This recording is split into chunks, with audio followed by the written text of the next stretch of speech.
three squares were made of gold and I offered you either the large square or the two smaller squares, which would you choose? You may be surprised to hear that the two smaller squares are the exact same size as the larger square, so whichever you chose, you'd have received the same amount of gold. In this video, we're going to look at the relationships between the squares on the sides of right-angled triangles. Thousands of years ago, maybe even 4,000 years ago, it was discovered that for a right-angled triangle, the square on the biggest side is equal to the sum of the squares on the other sides. This is known as Pythagoras Theorem. It can be written like this or like this. It just depends which side you label as A, B and C. But why is it useful? If you know the lengths of two sides of a right-angled triangle, you can really easily find the length of the other side. So let's have a look at an example. This is where Pythagoras Theorem comes in handy. We can label our sides as A, B and C. And using a squared equals b squared plus c squared, substitute in the numbers and we get 4 squared plus 3 squared. So a squared equals 16 plus 9, which is 25. Now be careful, the answer isn't 25. This is just a squared, the size of the whole square. We just want a. We need to square root the answer, and so a equals 5. See how easy it is? Give this question a go yourself. Pause the video, work out the answer, and click play when you're ready to check.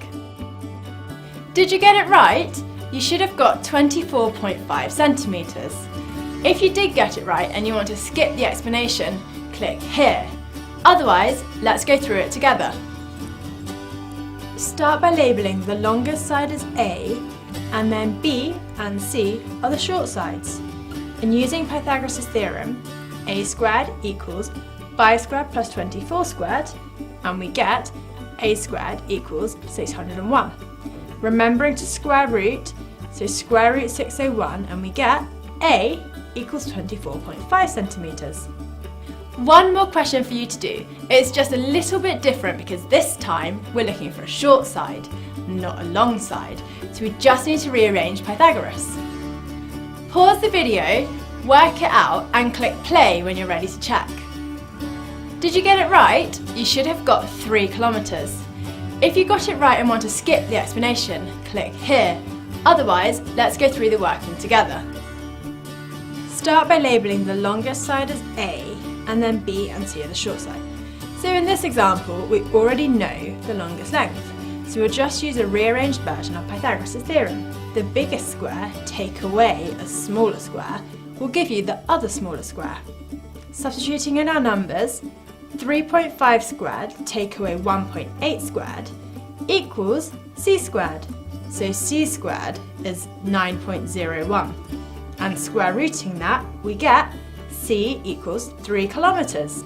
So all you need to know about Pythagoras' theorem is that it is only for right-angled triangles. The squares of the smaller sides add up to equal the square of the bigger side.